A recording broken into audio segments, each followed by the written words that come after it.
Babala, ang kwentong ito ay kathang-isip na hango sa mga lumang alamat at kwentong bayan tungkol sa mga aswang. Bagamat may ilang bahagi na maaaring nakabatay sa tunay na karanasan o paniniwala, ito ay isinulat para sa layuning libangan at hindi para manakot o makasira ng paniniwala ng ibang tao. Kung kayo ay madaling matakot o may maselang damdamin, pinapayuhan na mag-ingat sa pakikinig o pagbabasa ng kwentong ito. Ang lahat ng karakter, pangalan, at lugar ay bunga ng imahinasyon ng may akda maliban kung malinaw na sinabing totoo. Mag-ingat sa dilim, baka may nakikinig sa likod mo. Sa isang liblib na baryo sa gitnang bahagi ng Luzon, namumuhay ang mag-amang sina Mang Ernesto at ang kanyang 16 na taong gulang na anak na si Aljun. Simple lamang ang kanilang pamumuhay, nagtatanim si Mang Ernesto ng gulay at nagpapastol ng ilang alagang kambing, habang si Aljun ay tumutulong sa mga gawaing bahay tuwing wala siyang pasok sa paaralan. Tahimik ang kanilang buhay at bagamat malayo sa kabihasnan, kontento sila sa bawat araw na dumaraan. Ang kanilang baryo, na tinatawag na Sitio Malipayon, ay napaliligiran ng mga kakahuyan at bundok. Kahit payapa, may mga matandang alamat na patuloy na kinukwento ng matatanda sa baryo, mga kwento tungkol sa mga aswang, engkanto, at iba pang nilalang ng dilim. Pero sa kasalukuyang panahon, tila wala nang naniniwala sa mga ito. Para sa kabataan, ito ay panakot lamang upang hindi maglaro sa gabi. Tuwing gabi, sabay kumakain ang mag-ama ng tinolang manok o pritong isda na kanilang huli sa ilog. Kasabay ng hapunan ang pag-uusap nila ng mga pangarap. Nais ni Aljun na maging guro, habang gusto ni Mang Ernesto na maipundar ng sariling lupa. Walang anumang senyales ng panganib, wala ni anino ng kapahamakan. Ngunit may mga kakaibang pangyayari na unti-unting namumuo sa paligid. Una, may mga hayop na nawawala sa bawat sulok ng baryo. May kabayo na hindi na nakita, manok na nawawala kada madaling araw, at isang matandang baboy na natagpuang wala ng laman sa loob, parang sinipsip hanggang buto. Baka ligaw na aso lang yan, ani ng ilang kapitbahay. O baka may magnanakaw ng hayop. Ngunit may isang matanda, si Lola Ula, na bigla na lang lumapit kay Mang Ernesto habang siya ay bumibili sa tindahan. Ne, bantayan mo anak mo sa gabi, ha, may mga matang nanonood sa kanya. Napakunot noo si Mang Ernesto. Ano pong ibig niyong sabihin? Ngunit mumiti lamang si Lola Ula at naglakad palayo, tila wala siyang sinabi. Sa mga sumunod na gabi, nakapansin si Aljun ng tila aninong dumadaan sa labas ng kanilang bintana. Ang mga aso sa paligid ay tahol ng tahol, tila may kinakatakutan. Minsan, nagising si Aljun sa kaluskos sa bubong nila, nang sumilip siya sa bintana, may makintab na mata siyang nasilayan, ngunit agad nawala. Mang, may kakaiba sa paligid natin, wika niya isang umaga.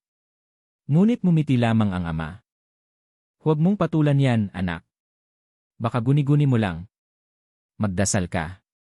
Ngunit habang lumalalim ang gabi, lalo ring lumalalim ang pangamba ni Aljun. May mga gabi nang hindi siya makatulog.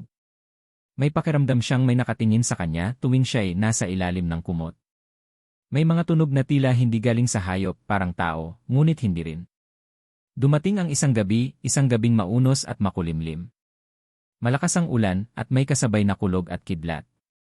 Si Aljun ay nasa loob ng bahay, habang si Mang Ernesto ay nasa kamalig, nag-aayos ng trapal. Ang kanyang ina at bunsong kapatid ay nasa kabilang silid, natutulog.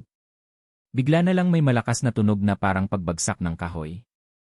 Napabalikwa si Aljun at tumakbo sa silid. Ngunit huli na. Wala na ang kanyang ina at kapatid. Basang-basa ang sahig, may bakas ng paa, ngunit hindi normal, mahahaba, parang paa ng ibon na may kuko. Sa labas, ang mga aso ay tahol ng tahol, halos mabaliw. Si Mang Ernesto ay napatakbo papasok, bit-bit ang itak. Ngunit huli na. Sa sumunod na araw, natagpuan ang katawan ng ina at kapatid ni Aljun sa may tabing ilog. Walang laman ang kanilang mga tiyan, at ang mga mata ay nakadilat sa takot. Wala ring dugo. Parang kinain mula sa loob. Ang buong baryo ay nabalot ng takot. Sa unang pagkakataon, nagkaroon ng katahimikan. Ang mga tsismis na noon ay parang biro lamang, ngayon ay naging usap-usapan na may halong sindak. May mga nagsasabing bumalik ang mga nilalang sa kabubatan, ang mga aswang. Para kay Aljun, hindi ito basta kwento na lang. Ito ay personal na. Simula ng araw na yon, ang buhay ng mag-ama ay tuluyang nagbago. Hindi na sila mga ordinaryong mamamayan sa isang baryong payapa. Ngayon, sila ay mga tao na may sinumpaang misyon, alamin ang totoo, hanapin ang pugad ng mga halimaw, at maghiganti. Ang gabi ng bagyo ang naging mitsa ng pagbabago sa tahimik na buhay ng mag-amang sina Ernesto at Aljun. Maalinsangan ang simula ng araw na iyon, halos walang hangin, ngunit mabigat ang ulap sa kalangitan. May kutob si Mang Ernesto, pero hindi niya ito binanggit kay Aljun. Baka umulan lang, anya habang nag-aayos ng bubong ng kanilang kamalig. Bago pa man sumapit ang 6:00 ng gabi, nagsimula na ang pagbuhos ng ulan. Mabilis itong lumakas, kasabay ng sunod-sunod na kulog. Ang buong baryo ay nagkulong sa kani-kanilang bahay. Ilan sa mga bata ay takot na takot, habang ang matatanda ay nag-aalay ng dasal, lalo na ang mga nakatatanda sa sitio Malipayon. Sa gitna ng ingay ng ulan, kidlat, at pagkulog, biglang may napansin si Aljun, isang tila aninong dumaan sa labas ng kanilang bahay. Sa una ay akala niya ay sanga lang ng puno. Ngunit nang sumunod ang anino sa bintana ng silid ng kanyang ina't kapatid, bigla siyang kinabahan. Tumayo siya at sumilip sa bintana. Sa dilim, naaninag niya ang isang malaking nilalang, may mapupulang mata, at parang may pakpak.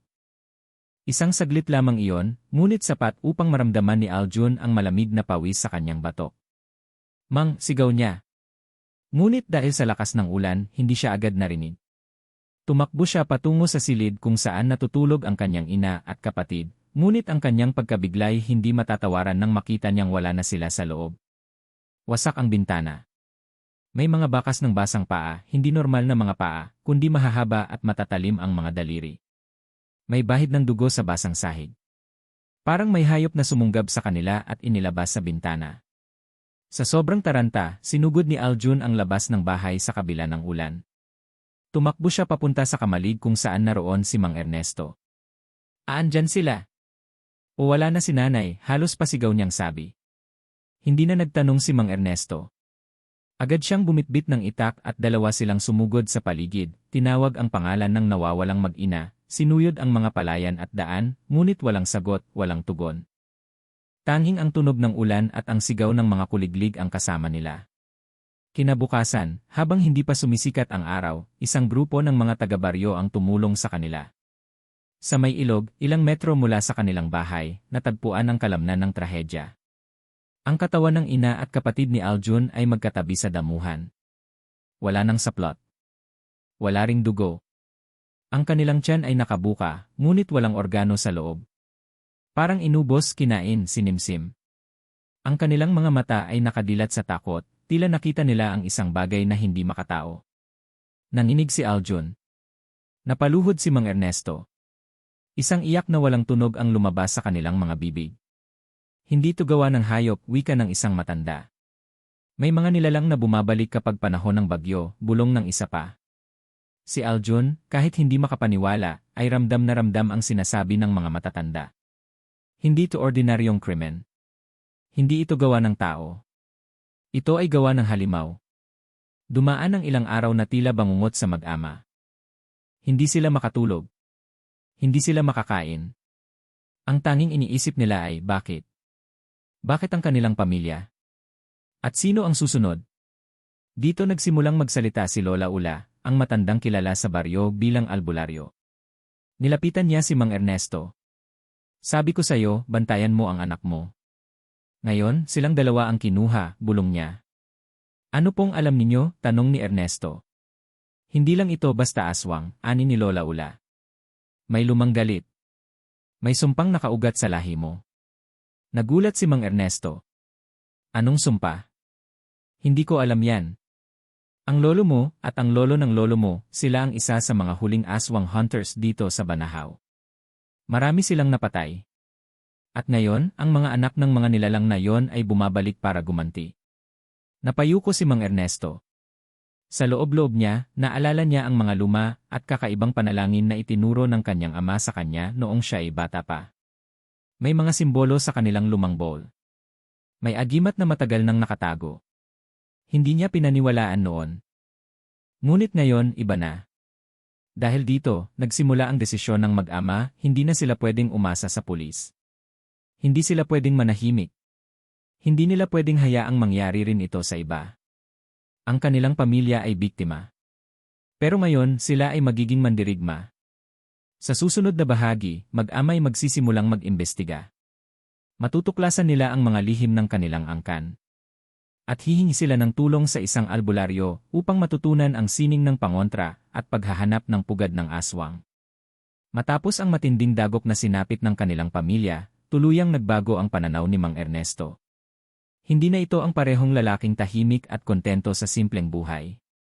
Ngayon, isa na siyang ama na nauuhaw sa hustisya at katotohanan. Si Aljun, bagamat bata pa, ay nag-aalab din ang damdamin. Ang sakit ng pagkawala ay naging apoy sa kanilang puso.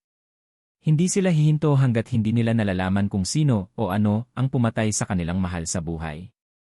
Simula ng investigasyon, una nilang tinungo ay si Lola Ula, ang albularyong nagsabi tungkol sa sumpa sa kanilang angkan. Sa kanyang lumang bahay na amoy insenso at halamang gamot, maraming larawan ng santo at agimat ang nakasabit. Sa gitna ng altar ay isang lumang aklat, hindi mukhang ordinaryong Biblia. Ito ay kulay itim, may ukit ng mga sinaunang simbolo. Nagising na ang lumang dugo sa inyo, ani Lola Ula habang hawak ang pulso ni Mang Ernesto. Ikaw ay anak ng mandirigmang mangkukulam. Hindi masamang mangkukulam, kundi tagapagtanggol laban sa mga nilalang sa dilim. Nang unay hindi makapaniwala si Aljun. Ngunit habang tinuturo ni Lola Ula ang kasaysayan ng kanilang lahi, unti-unting nabubuo ang larawan. Ipinakita niya ang isang lumang talaan, sulat kamay ng mga nakaraang henerasyon. May mga pangalan, petsa ng pagkamatay, at mga nilalang na kanilang nakaharap. Andito ang pangalan ng lolo mo, si Mateo, pinuno ng mga mangbabarang hunter sa hilagang bahagi ng Banahaw, ani Lola Ula. Tinuro rin niya ang pangalan ng isang babae, Isabel, ang lola ni Ernesto. Isa siyang albularyo na kilala bilang agimat ng silangan. Namatay silang lahat sa isang malaking pagsalakay. At simula noon, nanahimik na ang dugo sa inyong lahi, ani Lola Ula. Ngunit ngayon, tila nagising na muli ang sumpa. Ang lumang journal, habang naghahalungkat si Ernesto sa lumang bowl sa kanilang bahay, may natagpuan siyang isang balot ng tela na may lamang lumang journal. Ito ay pagmamay-ari ni Mateo, ang kanyang ama. Dito isinulat ang huling mga misyon ng kanilang grupo, ang mga napatay nilang aswang, at isang mahalagang babala, ang huling pugad ng mga aswang ay hindi pa natin nadadaanan. Sila ay mga tagapagbantay ng kadiliman sa Banahaw. Kapag sila'y naistorbo, tiyak ang dugo ang magiging kabayaran. May mga guhit ng mapa sa loob, mga tagong daan sa bundok, kakaibang puno, at kuweba na may palatandaan. May isa ring pahina na nakatupi at may nakasulat na, huwag ninyong ibubunyag ang lugar ng balon ng kambal. Hindi lahat ng nilalang ay dapat galitin. Naalala ni Ernesto na minsan sa kanyang kabataan, sinabi ng kanyang ama na huwag lalapit sa bahagi ng kagubatan sa silangan. Doon daw naninirahan ang hindi kilalang anyo, hindi aswang, hindi tao, ngunit parehong mapanganib. Pagbisita sa mga dating kasama dahil dito, minabuti nilang hanapin ang ilan pang natitirang kasamahan ni Mateo. Sa kabilang baryo, nakilala nila si Karoman, dating maton na ngayoy pilay na at malapit ng mabulag. Nang marinig niya ang apelyido ni Ernesto, agad siyang natahimik. Angkan kayo ni Mateo. Sa wakas may isa sa inyo ang bumalik. Ipinakita ni Ernesto ang journal ng kanyang ama. Ipinagtapat ni Karoman na totoo ang lahat ng isinulat doon at marami pa ang hindi na isulat. Isa raw sa mga pinakanakatatakot na lugar sa bundok ay tinatawag na pugad ng dugo, isang kuweba na sinasabing pinamumugaran ng mga aswang ng lahi. Hindi basta-basta raw aswang ang naroroon. Ito ay mga nilalang na may pinagsama-samang dugo ng tao, hayop at demonyo. Hindi basta patay, hindi basta buhay, mga nilalang na nilikha ng sinaunang mahika negra. Paglalahad ng lihim ni Ernesto sa pagbabalik sa kanilang bahay, ipinagtapat na rin ni Mang Ernesto kay Aljun ang isang bagay na matagal na niyang tinatago, na minsan noong siya ay 12, nakita niya mismo kung paanong pinatay ng kanyang ama ang isang aswang. Nang gabing iyon, habang sila'y nasa palayan, may nilalang na sumalakay. Ang kanyang ama, si Mateo, ay biglang binunot ang isang itak na may ukit at nagsalita ng dasal na hindi maintindihan. Sa isang iglap, napaso ang balat ng halimaw. Nang mamatay ito, agad itong naglaho na parang usok. Simula noon, pinangako ko sa sarili kong hindi ko hahayaang maranasan mo ang ganitong mundo, ani Ernesto. Pero mali ako. Dahil kahit ayaw natin, bahagi tayo nito, paghahanda ng kaalaman bago nila salakayin ang pugad, kailangang aralin nila ang mga nilalang na kanilang kakaharapin. Gamit ang journal at mga payo ni Lola Ula, sinimulan nilang kilalanin ang mga anyo at kahinaan ng mga iba't ibang uri ng aswang, mandurugo, dumadapo sa bubong, sumisipsip ng dugo gamit ang dila. Sigbin, tila aso na baliktad ang paa, may kakayahang maglaho sa dilim. Pagkatapos mabunyag ang lihim ng kanilang angkan at malaman ang matagal ng kasaysayan ng digmaan laban sa mga aswang, napagtanto ng mag-amang Ernesto at Aljun na hindi sapat ang impormasyon at galit upang harapin ang kinatatakutang pugad ng aswang. Kung nais nilang manalo, kung nais nilang makaligtas, kailangan nila ng sapat na paghahanda, lakas ng katawan, tibay ng loob at karunungang espiritual. Pagpapanday ng katawan at isipan unang hakbang, kalakasan ng katawan. Maagang gumigising si Ernesto upang sanayin si Aljun. Hinubog niya ito sa mga gawaing nagpapalakas ng katawan, pagtakbo, pagbuhat ng bato, pag-akyat ng burol, at paglangoy sa malamig na ilog. Nais niyang masanay ang anak sa matinding kondisyon, dahil ang daan patungo sa pugad ay hindi basta-basta, masukal, madulas, delikado, at puno ng panganib. Hindi sapat ang lakas ng loob kung hihinalin ka agad, biro ni Ernesto habang pinapasa ni Aljun ang sako ng buhangin. Kasabay ng pisikal na pagsasanay, sinimulan na rin ni Lola Ula ang pagbubukas sa panloob na lakas ni Aljun. Tinuruan siya ng mga orasyon, mga panalangin na ginagamit sa pangontra sa masasamang espiritu at halimaw. May apoy sa loob mo, apo, anya habang tinuturo ang mga simbolong sinaunang baybayin na isinulat sa dahon ng saging. Ang dugo mo ay may kakayahan, pero dapat itong gisingin. Hindi ito laruan. Isa itong pangako, pagkilala sa agimat at gamit ng mga ninuno sa lumang bowl ng pamilya, natagpuan ni Ernesto ang ilang agimat na minsan ay pagmamay-ari ni Mateo, bato ng dugo, isang pulang kristal na sinasabing nagbibigay ng lakas ng loob at panlaban sa panghihina ng loob. Balat ng ahas, pananggalang sa lason at kagat ng mga nilalang ng gabi. Itak ni Kalino, isang makalumang itak na may ukit ng mga sinaunang dasal. Kapag binanlian ng dugo ng bayawak at asin, ito raw ay nagiging mapanira sa balat ng aswang. Isang gabi, ipinakita ni Lola Ula kay Aljun kung paano i-activate ang agimat. Sa ilalim ng buwan, pinilit niyang manahimik at makinig, hindi sa ingay ng paligid, kundi sa sariling puso at diwa. Ang lakas ay hindi laging sigawan. Minsan, tahimik ito. Gaya ng tubig sa ilog, walang ingay, pero malalim, ani Lola Ula. Panaginip ng paalala habang lumalalim ang koneksyon ni Aljun sa sinaunang kaalaman, nagsimulang magpakita sa kanyang panaginip ang isang matandang lalaking may mahabang buhok at barong Tagalog na puti, ang kanyang lolo Mateo. Sa panaginip, dinala siya nito sa isang madilim na kabubatan. Maraming matang nakatingin sa kanila mula sa likod ng mga puno. Ngunit ang matanday di natakot. Ang kadiliman ay hindi mo kaaway kung hindi mo ito kinikilala. Biglang nagliwanag ang kanyang itak, at nakita ni Aljun na ang mga matang iyon ay unti-unting naglaho. Nang magising siya, napansin niyang pawis na pawis siya, pero ang kanyang palad ay mahigpit na nakahawak sa agimat ni Mateo, na dapat sanay nasa altar ng kanilang sala. Eksperimento at paglikha ng sandata, habang sinasanay si Aljun sa disiplina at lakas, si Ernesto naman ay nag-eksperimento. Gamit ang journal ni Mateo at mga payo ni Karoman, gumawa siya ng mga bagong uri ng pangontra. Bawang na may langis ng nyog, ipapahid sa balat upang hindi maamoy ng mga aswang. Palaspas na sinausaw sa dugo ng manok, inilalagay sa mga daanan upang mabara ang mga aswang. Usok ng dahon ng sambong at insenso ng kamanyang, pinaniniwala ang nag-aalis ng presensya ng multo at demonyo. Nais nilang maging handa hindi lamang sa pisikal na laban, kundi sa espiritual at mental. Simulasyon ng laban bago pa man sila lumusob sa kabubatan, gumawa sila ng mock training area sa likod ng kanilang bahay. Gumamit sila ng manika, mga kahoy na haligi, at trap para sa simulation. Itinuturo ni Ernesto ang tamang paraan ng pagharap sa kaaway, unahan bago sumalakay ang takot. Laging tingnan ang anino, hindi lang ang anyo. Huwag basta-basta magtiwala sa anyong tao. Minsan, naglalagay si Ernesto ng mga bitag sa paligid, at kapag nadali si Aljun, muli silang nagsasanay mula sa simula. Kung dito ka nadapa, paano pa sa loob ng kagubatan kung saan ang kadiliman ay nabubuhay, pagpapalakas ng ugnayan bilang ama at anak sa lahat ng kanilang paghahanda, isang bagay ang lalong tumatag, ang samahan nilang mag-ama. Minsan habang nagpapahinga, nagtanong si Aljun, "Tay, paano kung hindi tayo manalo?" Saglit na natahimik si Ernesto at saka ngumiti. "Hindi tayo nag-ensayo para mamatay, anak. Nag-ensayo tayo para ipaglaban ang hindi na makalaban." Hindi na ito tungkol sa atin, kundi sa mga bata, sa mga tao sa baryo, sa kinabukasan. Sa mga salitang iyon, muling nagliyab ang determinasyon sa puso ni Aljun. Ang gabi ng pag-alis pagkalipas ng 3 linggo ng matinding pagsasanay, dumating ang gabi ng bagong buwan, ang pinakamalakas na oras ng mga nilalang ng kadiliman. Ngunit ayon sa journal ni Mateo, ito rin ang oras na pinakamahina ang proteksyon ng pugad. Bawat gamit ay handa na. Ang mga agimat ay isinabit sa katawan ni Aljun. Ang mga orasyon ay iniukit sa kanilang itak. Si Lola Ula ay nagsindi ng huling dasal at ipinabaon ang isang palaspas na may sagradong langis. Ang daang tatahakin nyo ay hindi nababalikan.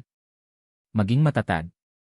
Dahil kapag nakarating kayo sa pugad, hindi na kayo tao lang, kayo ay magiging tagapagbantay ng liwanag. Ang gabi ng bagong buwan ay dumating na, ang pinakahinihintay at kinatatakutang oras. Ang buong baryo ay tila nanahimik, waring may mabigat na hangin na bumalot sa paligid. Maging ang mga alagang hayop ay hindi nag-ingay. Ito ang oras na pinili ni Mang Ernesto at Aljun upang simulan ang paglalakbay patungo sa pinakadelikadong bahagi ng kagubatan, ang pugad ng aswang. Hindi ito simpleng paglalakad sa kakahuyan. Ito ay isang paglalakbay sa puso ng kadiliman, kung saan ang bawat hakbang ay pwedeng maging huli. Pagpasok sa gubat ng Banahaw pasado 10:00 ng gabi nang magsimula silang lumakad. Dala ang kanilang mga sandata, agimat, at kakaunting pagkain, pinasok nila ang gubat ng Banahaw, isang lugar na matagal nang kinatatakutan at iniiwasan ng mga taga-baryo. Habang sila'y tumatagos sa kakapal ng damuhan at mga ugat ng puno, napansin agad ni Aljun na tila iba ang aura ng kagubatan. Ang mga punong kahoy ay parang may mga matang nakatingin sa kanila. Minsan, may maririnig silang bulong, hindi mula sa tao, kundi parang mula sa mismong paligid. Huwag kang lilingon kung walang tumatawag sa ngalan mo, babala ni Ernesto. Hindi pa man sila nakakalahating oras, nakasalubong na nila ang unang pagsubok. Unang pagsubok, ang balete ng panlilinlang sa isang maliit na clearing, may isang malaking puno ng balete. Sa ilalim nito ay isang babaeng umiiyak, duguan, at parang sugatan. Tulungan niyo po ako, hikbi ng babae, na halos hindi matanaw ang mukha dahil sa kadiliman. Muntik nang lumapit si Aljun, ngunit pinigilan siya ng kanyang ama. Hindi yan tao, anak. Tumingin ka sa anino. Sa pagtingin nila sa lupa, nakita nila na wala itong anino. At nang magsimula itong gumapang paatras sa puno, unti-unti itong nagbago ng anyo, naging sigbin, isang mababang nilalang na parang aso, may baliktad na mga paa at matulis na ngipin. Mabilis ang kilos ng halimaw, ngunit handa na si Ernesto. Sa isang iglap, inihagis niya ang pulbos ng bawang sa nilalang, sabay hampas ng itak na may orasyon. Nang tamaan ito, sumigaw ito sa sakit at naglaho sa isang makapal na usok. Hindi ito ang huli, bulong ni Ernesto. Mas marami pa, pagdaan sa tulay ng alingawmaw makalipas ang 1 oras, narating nila ang isang tulay na yari sa sanga at lumang lubid, na tila niyog na nagkakapulupot. Sa ilalim nito ay malalim na bangin, walang makikitang dulo. Habang tumatawid si Aljun, biglang nag-echo ang tinig ng kanyang ina, "Aljun anak ko, wag mo akong iwan," napatigil siya. Nangiling-iling. Lumuluha. "Nanay," tanong niya, tila nawawala sa sarili. Ngunit biglang tinapik siya ni Ernesto, sabay sabing, walang tinig ng patay ang dapat pakinggan. Ang ganyan ay alingawmaw ng kaluluwa, ginagaya ang mahal sa buhay para iligaw ang loob mo. Tumawid sila ng tulay, pilit nilalabanan ang emosyon. Matapos nito, tahimik silang lumakad, mas naging mapagmatsyag. Gabay ng buwan at hangin, walang kumpas ang dala nila. Ngunit ayon sa journal ni Mateo, dapat nilang sundan ang ihip ng malamig na hangin at sikat ng buwan, kahit wala itong ilaw, may direksyon ito. Habang naglalakad sila, napansin ni Aljun na may mga sanga na gumagalaw kahit walang hangin. Isa sa mga ito ay halos humampas sa lig niya. Mabuti na lang at suot niya ang balat ng ahas na ibinigay ni Lola Ula, tila ito ang nagsalba sa kanya.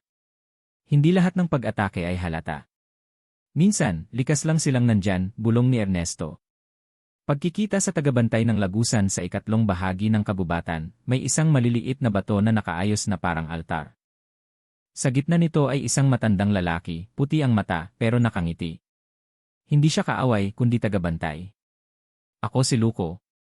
Bantay ng lagusan. Bago kayo makapasok, kailangan nyo munang ipasa ang pagsubok ng diwa." Hinarat sila ng matanda at pinapikit. Sa kanilang isipan, naramdaman nilang muli ang kanilang takot, ang gabi ng pagkamatay ng ina ni Aljun. Narinig nilang muli ang mga hiyaw, ang sigaw, ang dugo. Naramdaman nila ang galit at higit sa lahat, ang pagkabigo. Piliin yung bitawan ang galit o gamitin ito. Ang galit ay sandata, pero kung hindi mo ito hawak, ikaw ang kakainin nito. Pagdilat nila, wala na si Luko. Ngunit ang daan sa likod ng altar ay biglang bumukas, ang daan patungo sa pugad ng aswang. Mga palatandaan ng pugad habang papalapit sila, napansin ni Aljun na ang mga puno ay wala ng dahon. Ang lupa ay mabasa-basa at amoy dugo. May mga patay na hayop sa paligid, tila sinipsip ng buhay. Malapit na tayo, ani Ernesto. Walang ibon. Walang kuliglig. Katahimikan. Ngunit sa katahimikang iyon, naririnig nilang may humihinga sa paligid nila. Pagdating sa pugad ng aswang mula sa kakahuyan, unti-unting lumitaw ang isang kuweba, malawak, madilim, at tila may sariling tibok ng puso. Mula sa bunganga nito ay lumalabas ang amoy ng sunog na karne at bulok na dugo. Bago pumasok, huminto si Ernesto. Hinawakan ang balikat ng anak. Aljun, simula rito, wala nang atrasan. Ang makikita natin sa loob maaaring hindi na tayo ang lalabas. Tumingin si Aljun sa kanyang ama. Buo na ang loob. Kung ito ang sinimula ng dugo natin, tayo ang tatapos. Sabay silang pumasok sa dilim, sa pugad ng mga halimaw, sa pinakamatinding bahagi ng kanilang misyon. Sa wakas ay narating ng mag-amang Ernesto at Aljun ang pinakakaabangang yugto ng kanilang paglalakbay, ang mismong pugad ng mga aswang. Isang lugar na tila hindi sakop ng oras, kung saan ang batas ng tao at Diyos ay mistulang hindi na umiiral. Dito nila haharapin hindi lang ang mga halimaw, kundi ang sarili nilang takot, galit, at kahinaan. Pagpasok sa kuweba ng kadiliman mula sa bunganga ng kuweba, unti-unting bumalot sa kanila ang kakaibang lamig, hindi ordinaryong malamig, kundi parang ginaw ng kaluluwa. Bawat hakbang sa loob ay parang may bumubulong sa kanilang mga tenga. May mga sigaw. Umiiyak. Tumatawa. Sa unang bahagi ng kuweba ay may mga nakasabit na balat ng hayop at pati balat ng tao. Ang mga kisam nito ay punang itim na amag at tuyong dugo. Maging ang mga bato ay tila humihinga. Huwag kang titingin sa mata ng mga bagay dito, bulong ni Ernesto. Maraming aswang ay nagtatago sa anyo ng bato, anino, o kahit insekto. Ang unang alon ng mga halimaw habang lumalalim sila, biglang sumalakay ang isang grupo ng mga nilalang, mga aswang na may anyong tao, ngunit may mahahabang kuko, putol-putol ang dila at mga matang pula na tila apoy. Ito ang bantay ng guhit, isang uri ng aswang na ginagamit bilang tagabantay sa hangganan ng pugad. Mabilis ang galaw, tumatalon sa kisam, at gumagamit ng tunog para lituhin ang biktima. Gamit ang usok ng sambong, nilito sila ni Ernesto. Si Aljun naman ay gumamit ng itak ni Kalino upang tagpasin ang dalawang halimaw. Nang masugatan ng isa, nagsimulang sumigaw ito sa kakaibang tinig, isang senyales sa iba pang halimaw. Bilisan natin. Malapit na tayo sa puso ng pugad, ani Ernesto, habang pilit nililinis ang dugo sa kanyang braso.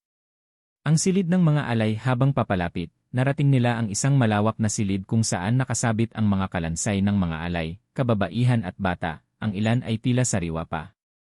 May mga marka ng orasyon na binaliktad, gamit sa itim na ritual. Sa gitna ng silid ay may isang halimaw na mukhang pari, nakasuot ng lumang barong, ngunit puno ng itim na dugo. Siya ang tagatanggap ng alay, isang aswang na gumagawa ng ritual upang panatilihin ang lakas ng buong pugad. Gamit ang balat ng ahas at palaspas, inatake ito ni Aljun. Nakipaglaban ito gamit ang itim na apoy at sigaw na naglalabas ng sakit sa isip. Ngunit sa tulong ng dasal ni Lola Ula na inukit sa agimat ni Aljun, nawasak ang anyo nito at bumagsak na parang usok. Hindi lang ito digmaan ng katawan. Isa itong digmaan ng kaluluwa, ani Ernesto, habang pinagmamasdan ang mga bangkay. Pagkawala at pagkabigo sa gitna ng kanilang pakikipaglaban, biglang naghiwalay sila ng landas. Isang ilusyon ang ginamit ng mga aswang, biglang nagbago ang anyo ng paligid, parang maze na umiikot. Si Ernesto ay dinala sa isang alaala ng pagkamatay ng kanyang ama, habang si Aljun ay hinarap sa isang salamin, kung saan nakita niya ang sarili niyang nagiging halimaw. Sa loob ng mahigit kalahating oras, pinilit nilang hanapin ang isa't isa, habang pinapaligiran ng mga aso ng kadiliman, mga nilalang na may 4 na mata, at kumakain ng alaala. Isang kagat lang at makakalimutan mo kung sino ka. Sa isang iglap, umatake ang isa sa mga asong ito kay Aljun, ngunit bago siya makagat, dumating si Ernesto at isinakripisyo ang kanyang balikat upang mailigtas ang anak. Duguan at halos di makatayo, hinatak niya si Aljun. Anak, tapusin mo na ito. Nasa loob siya. Ang pinuno nila, ang silid ng hari ng mga aswang sa pinakaloob ng kuweba, isang malaking trono na gawa sa buto at balat ng tao ang matatagpuan. Sa trono ay nakaupo ang hari ng mga aswang, kilala sa pangalang Lakandilim, isang nilalang na minsan ay tao, ngunit isinumpa dahil sa pagkagahaman sa kapangyarihan. Ang kanyang katawan ay kalahating tao, kalahating hayop. Ang kanyang tinig ay parang 200 tao na nagsasalita ng sabay. Sa kanyang paligid ay may umiikot na itim na usok, mga kaluluwa ng mga napatay na inosente. Dugo ng Mateo, ani Lakandilim, matagal ko nang hinihintay ang pagbabalik mo. Ang huling labanan, dugo laban sa dilim, nagtagisan ng lakas sina Aljun at Lakandilim. Mabilis, brutal, at hindi basta-basta. Ang bawat galaw ni Lakandilim ay kayang wasakin ang lupa.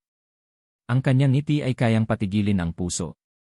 Ngunit sa gitna ng laban, naalala ni Aljun ang tinuro ng kanyang lola, walang sinumang makakatalo sa liwanag kung ang bitbit mo ay pag-ibig, hindi galit. Pinag-isa niya ang agimat, ang orasyon, at ang alaala ng kanyang ina, ama, at mga ninuno. Sa kanyang puso ay hindi lang paghihiganti, kundi paninindigan. Isang huling atake. Isang malinis na hiwa. Isang dasal na nilakipan ng luha. At sa isang iglap, bumagsak ang katawan ng halimaw. Umiyak ang lupa. Umalinggaw ang tunog ng mga kaluluwang pinalaya. Pagkapanalo at pag-alis sa pagpatay kay Lakandilim, unti-unting nawala ang itim na ulap sa kuweba. Nagsimulang magliyab ang mga pader, senyales na nawawala na ang kapangyarihan ng pugad. Bitbit si Ernesto, na halos wala ng malay, nilisan ni Aljun ang kuweba. Bago siya lumabas, lumingon siya sa loob at bumulong, hindi na maulit ito. Tapos na ang pamamayan ninyo. Sa susunod na bahagi, Outline 7, ang pagbalik sa baryo, pagsasara ng sugat at bagong simula. Dito natin masasaksihan ang epekto ng lahat ng pinagdaanan nila at kung paano muling itinayo ni Aljun ang kanilang buhay at dangal. Matapos ang matinding labanan sa loob ng pugad ng mga aswang, sabog ang katawan at damdamin ni Aljun. Kasama niya ang kanyang sugatang ama, si Mang Ernesto, habang palayo silang lumalakad mula sa kumukulong buwang ng kadiliman. Ngunit ang tunay na pagsubok ay hindi pa tapos. Sa bawat baitang pabalik, dala nila ang bigat ng nakaraan, at ang tanong na, ano ang susunod? Tahimik na paglalakad sa umaga ng kalayaan, habang naglalakad pabalik sa baryo, napansin ni Aljun ang pagbabago sa paligid. Ang gubat na dati malamig at punang anino, ngayoy tila muling binuhay ng araw. Ang mga ibon ay muling nagsimulang umawit, at ang hangin ay naging magaan. Hindi makapagsalita si Ernesto, sugatan, nanlalambot, ngunit nakangiti. Sa puso niya, tapos na ang matagal na kwento ng paghihiganti. Pagdating nila sa paanan ng gubat, sinalubong sila ni Lola Ula, hawak ang isang mangkok ng sabaw at dasal. Walang tanong, walang paninisi, tanging yakap lang. Aljun, binuhay mo ang katahimikan. Binawi mo ang liwanag, pagbalik sa baryo ng San Pedro. Sa kanilang pagdating sa baryo ng San Pedro, nabalot ng pagkamangha at pag-iyak ang mga tao. Matagal silang nawawala at akala ng lahat ay sila'y sumama na rin sa mga nawawalang kaluluwa. Ngunit ang pagbabalik nila ay tila panibagong sikat ng araw. Inilibing nila ang mga labi ng mga nawawalang alay at ginunita ang mga buhay na sinayang ng mga halimaw. Isang seremonya ang isinagawa, hindi lang bilang pasasalamat, kundi bilang pagsasara ng lumang sugat. Pagpupulong ng matatanda at bagong paniniwala, dahil sa mga pangyayaring ito, muling nagsama-sama ang matatanda sa baryo. Pinag-usapan nila ang tunay na kwento ng kanilang lahi, hindi para matakot ang kabataan, kundi upang huwag nang maulit ang nakaraan. Si Ernesto, bagaman halos hindi na makalakad, ay nagsalita, ang kalaban natin ay hindi lang halimaw. Minsan, tayo rin kapag pinili nating manahimik kahit alam nating may mali. Mula noon, tinuruan ng mga nakatatanda ang mga kabataan ng mga orasyon, ng kasaysayan, at ng mga katotohanang itinatago ng modernong panahon. Pakikiramay, pagluluksa, at pagtanggap, hindi lahat ay natuwa. May mga naiwang pamilya ng alay na hindi basta nakalimot. Si Aljun ay humarap sa kanila, walang yabang, walang galit. Hindi ko sila maisasauli, pero sa kanilang alaala, sisiguraduhin kong walang bata, babae, o matanda ang muling kukunin ng dilim. Isang babae, kapatid ng isa sa mga alay, ang lumapit at niyakap si Aljun. Salamat dahil pinili mong harapin ang halimaw na ayaw naming pangalanan. Pagbabalik sa simpleng pamumuhay lumipas ang mga linggo. Unti-unting bumalik sa normal ang buhay sa baryo. Nagtanim si Aljun ng mga halamang gamot sa tabi ng kanilang bahay. Gumagawa siya ng mga amuletong pambata, hindi para takutin sila, kundi para paalalahanan silang maging matatag. Si Mang Ernesto, bagaman may pilay, ay nagturo ng eskrima at ng tamang paggalang sa kalikasan. Araw-araw ay may lumalapit sa kanila, gustong matuto, gustong umunawa. Hindi na sila tinuring na baliw o naghihiganteng pamilya. Sila na ngayon ang haligi ng bagong henerasyon. Pagkilala at panibagong simula ipinangalan sa ina ni Aljun ang isang bagong silid sa paaralan, silid ni Amparo. Doon tinuturo ang tungkol sa katapangan, pananampalataya, at pagkakaisa. Ginawa ring bantayog ang dating daan patungo sa gubat, upang maalala ng mga tao ang kadilimang minsan ay tinawid at ang liwanag na sumunod. Sa isang maliit na seremonya, itinanghal si Aljun bilang tagapagbantay ng liwanag ng San Pedro, hindi dahil sa kanyang lakas, kundi dahil sa kanyang puso. Ang kwento ay ipinasa minsang gabi, habang nagkukwento si Aljun sa mga bata sa paligid ng apoy, tinanong siya ng isang batang lalaki, "Totoo po ba ang aswang?" Umiti si Aljun, sabay sabing, "Totoo sila. Pero totoo rin ang tapang. Totoo rin ang pag-ibig. At mas makapangyarihan ang liwanag kaysa sa dilim." Ang kwento nila ay isinulat sa isang makalumang libro na iniingatan ng baryo. Hindi para matakot ang susunod na henerasyon, kundi para matuto. Pagmumuni at pagtatapos sa wakas, sa isang hapon ng tag-araw, magkasamang nakaupo si Aljun at Ernesto sa ilalim ng punong mangga sa likod ng kanilang bahay. Tahimik. Mapayapa. "Anak, salamat," bulong ni Ernesto. "Hindi ako bayani, Tay. Anak lang ako na ayaw mawalan muli ng pamilya." At sa katahimikan ng araw na iyon, sumiklab ang liwanag, hindi mula sa araw, kundi mula sa puso ng isang binatang minsang inagawan ng lahat, ngunit piniling maging liwanag sa kadiliman. Matapos ang labanan sa pugad ng mga aswang at ang tagumpay ng mag-amang Aljun at Ernesto, hindi lamang ang baryo ng San Pedro ang nagbago, kundi pati ang pananaw ng buong rehiyon tungkol sa mga aswang, espiritu, at mga lumang paniniwala. Dito natin masasaksihan kung paanong ang isang personal na pakikibaka ay naging simula ng malawakang pagbabago sa kultura at pag-isip. Pagkakalat ng balita, mula alinggaw hanggang dokumentaryo, ang kwento ng mag-ama ay hindi na natili sa baryo lamang. Sa pagdaan ng panahon, may ilang dayuhan, estudyante ng antropolohiya, at mga manunulat ang nakarinig sa mga pangyayari.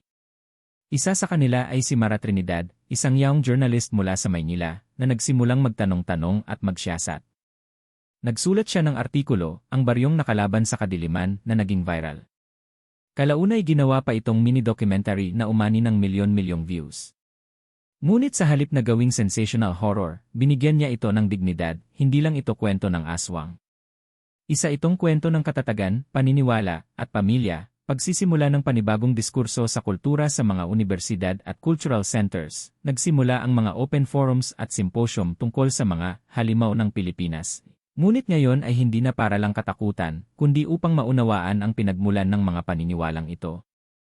Pinag-usapan kung paanong ang mga aswang ay maaaring metapora sa kasaysayan ng bayan, takot sa dayuhan, trauma ng kolonyalismo, mga misteryong hindi maipaliwanag ng siyensya. Ginamit ang kwento ni Aljun bilang halimbawa ng pagharap sa anino ng lipunan, pagbabalik ng pananampalatayang katutubo sa kabuuan ng rehiyon. Unti-unting naibalik ang tiwala ng mga tao sa mga babaylan, albularyo, at mga tradisyonal na manggagamot.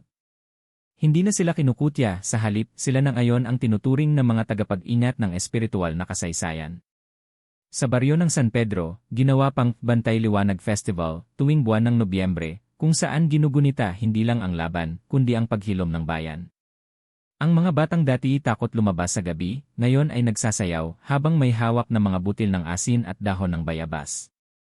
Pagpapalawak ng kaalaman at edukasyon dahil sa epekto ng kwento, isinama na rin sa mga silabus ng mga paaralan sa rehiyon ang subject na Kwentong Bayan at Katotohanan, ang labanan sa dilim. Dito, tinatalakay ang koneksyon ng folklore sa kasalukuyang panahon, kabilang ang psychological trauma bilang halimaw, lipunang nananahimik sa gitna ng kasamaan, kahalagahan ng personal na paninindigan, hindi na basta alamat ang tawag. Tinatawag na itong buhay na kasaysayan, pagyakap ng modernong media. Nagkaroon ng mga pelikula, dula, at podcast episodes batay sa kwento ni Aljun. Ngunit sa halip na gawing purely horror, inilapit ito sa mas malalim na tema, pamilya, pagpatawad, responsibilidad sa komunidad. Ang pinakasikat sa mga ito ay ang seryeng Gumising ang Gubat na umabot sa streaming platforms sa ibang bansa. Sa bawat dula, inuulit ng bida ang pamosong linya ni Aljun, mas malakas ang liwanag kung galing ito sa puso. Pagkilala kay Aljun at sa kanilang pamilya, dahil sa kanyang mga ginawa, kinilala si Aljun sa iba't ibang institusyon. Hindi para gawing bayani, kundi bilang simbolo ng panibagong Pilipinong mulat sa ugat. Nagbigay siya ng talumpati sa isang graduation, wala akong kapangyarihan. Pero may paniniwala ako, at iyon ang hindi kaya ng kahit sinong halimaw. Si Ernesto naman ay nagtuturo na sa ibang baryo. Hindi ng eskrima o armas, kundi ng pagpapatawad, pananampalataya, pag-alaga sa lupang sinilangan, pagbabago ng paniniwala. Hindi lahat ng aswang ay halimaw. Sa paglipas ng panahon, isang bagong pananaw ang lumitaw. Ang tunay na aswang ay di laging may pakpak o pangil. Minsan, ito ang kasinungalingan, takot, at kawalang pakialam. Mula sa dating pananakot, naging simbolo ang aswang ng mga bagay na kailangang harapin sa sarili, sa komunidad, sa bayan. Mas pinili ng mga tao ngayon ang pag-unawa kaysa panghuhusga. Pagtatapos ng kwento, pagsisimula ng alon sa huling bahagi ng kwento, hindi ginawang perpekto ang buhay ni Aljun. May mga bagong pagsubok pa rin. Ngunit isang bagay ang malinaw, may nagbago. At iyon ay sapat para magsimula. Sa isang sulok ng San Pedro, nakatayo ngayon ang isang karatula, maligayang pagdating sa baryo ng liwanag, kung saan tinapos ng mag-ama ang kadiliman. At sa gabi, kung saan dati laganap ang takot, ngayon ay may liwanag ng apoy, halakhak ng mga bata, at musika ng pag-asa.